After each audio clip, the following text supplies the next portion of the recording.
They prayed for him. He said they weren't going to be harmed. They prayed, and he ended up shooting him, killing him anyways, dumping his body.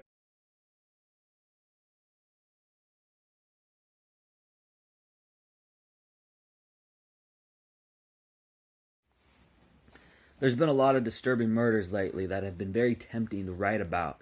The one that just came to my attention today needs to be put on blast. So, Dangelo Dorsey, this guy went on a crime spree, starting in St. Louis, ending up in Tennessee. He ended up abducting a married couple and executing the husband in front of the pregnant wife. This guy got into a car crash, and some guy got out of his truck to help, and he shot him in the face, killed him. Then he tried to take another car, shot some lady in the hand, ended up in another car, driving off, stealing a car, ended up crashing yet again, and the married young couple thought it was just a fender bender, so they got out to, exchange insurance information. Unfortunately, it was Dangelo Dorsey who took them both hostage, forced them to go to their home, stole some of their guns, forced them back into their car or some other car, took them along with him, and along the way they prayed for him. He said they weren't going to be harmed. They prayed for him because he works at a church. She's a kindergarten teacher. She's 4 months pregnant with their baby, their first baby. And he ended up shooting him, killing him anyways, dumping his body out of the car, and kept on driving with the wife in the car. I assume extremely horrified and traumatized from just seeing her husband murdered in front of her eyes by this psycho gangster piece of shit scumbag looking black dude, right? Moral of the story, and I really wonder, the aspect that got me to talk about this is, wow, executed this guy in front of his wife, and she was pregnant, and they were just going about their day in this small town in Tennessee,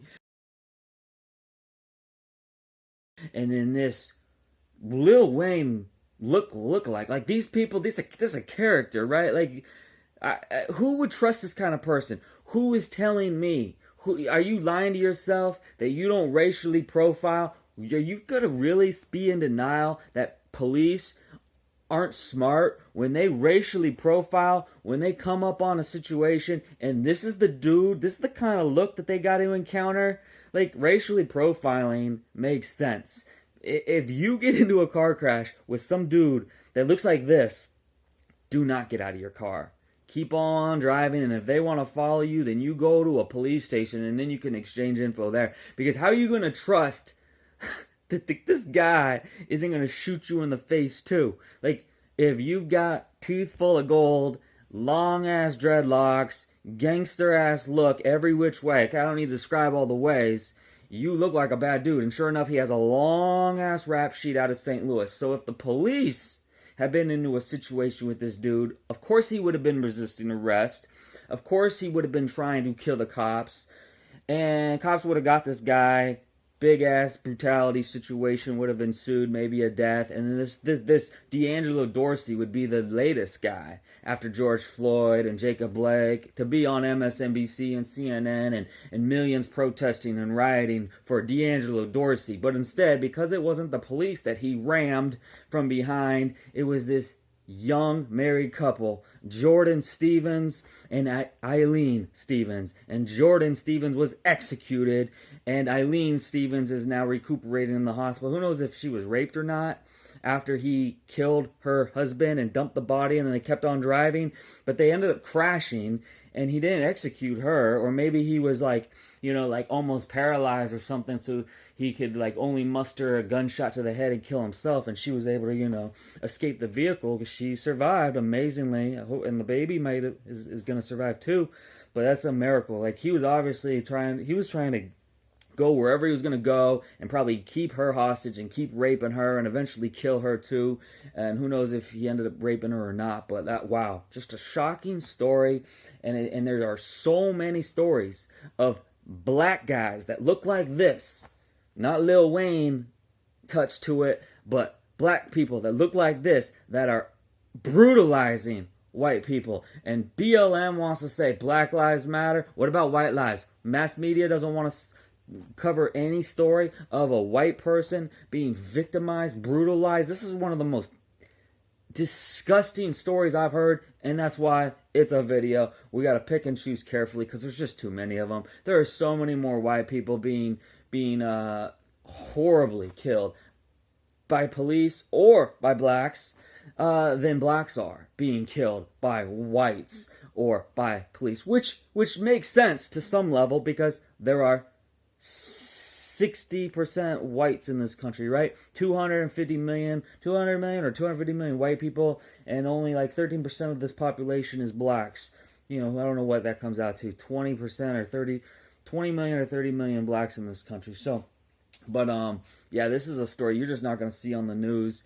And let's just show some of the press conference and some of the pictures and see how terrifying it is. So you know, you all need to be on guard. Latte sipping liberal whites that are all up in arms with your fists raised for the blacks. You really don't trust. You really are not. You don't believe. You do discriminate. You are racist. You are going to racially profile. And if you don't, and you are going to be that trusting, and you are going to just have your arms out with arms open with your kindness and your empathy for some certain type of black dudes that look like this, you are going to be raped, kidnapped, murdered. You heed the story of Jordan and Aileen Stevens.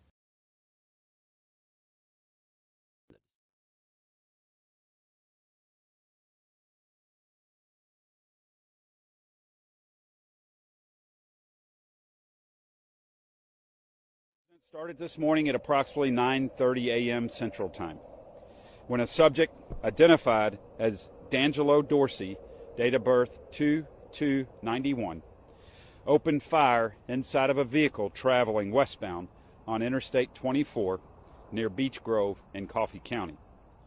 Dorsey shot and killed one person inside the vehicle and shot and injured another. Immediately following, traffic in the area stopped, and Dorsey attempted to carjack a nearby driver, and in the process fired into her vehicle, striking her in the hand. A truck driver in the same immediate area also sustained a gunshot wound to the face. From there, Dorsey carjacked a Ford Mustang and ordered the two people inside, a man and a woman, to drive him to their home in Morrison. When they arrived, it appears Dorsey took two additional firearms from the residence, swapped vehicles to a blue Toyota RAV4, and forced the man and woman to accompany him.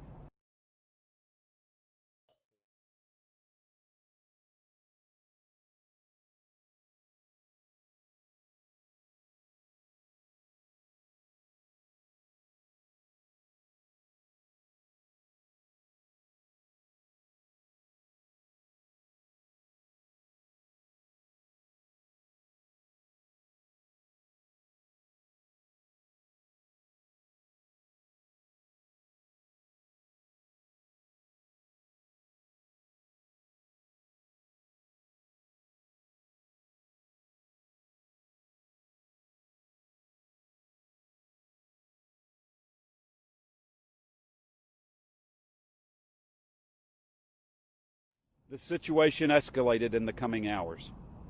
At some point, and we're still working to determine those specifics, Dorsey shot and killed the man hostage and forced his body from the vehicle. Authorities later recovered him along I-24 westbound near exit 111 Bravo. Law enforcement from multiple local and state agencies worked tirelessly through the afternoon, using a variety of techniques, and shortly after 3:30 p.m. Central Time, located the vehicle traveling eastbound on I-24. A brief chase ensued, reaching speeds of approximately 100 miles an hour, and at approximately 3:45 p.m. resulted in a crash where Dorsey flipped the RAV4. At that point, Dorsey took his own life. The female hostage was safely recovered. TBI agents continue to investigate several aspects of the incident, to include the original shootings, the carjackings, the shooting death of the male hostage, and Dorsey's ultimate suicide. In turn, we will submit the investigative findings to the District Attorneys General who've requested our investigation and our involvement for their review. Tonight, we continue to gather relevant information, evidence, and interviews. This will be a long and complex investigation, but that's what we do.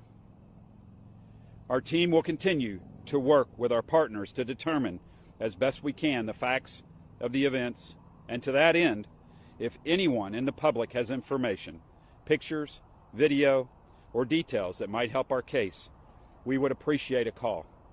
You can reach us at 1-800-TBI-FIND.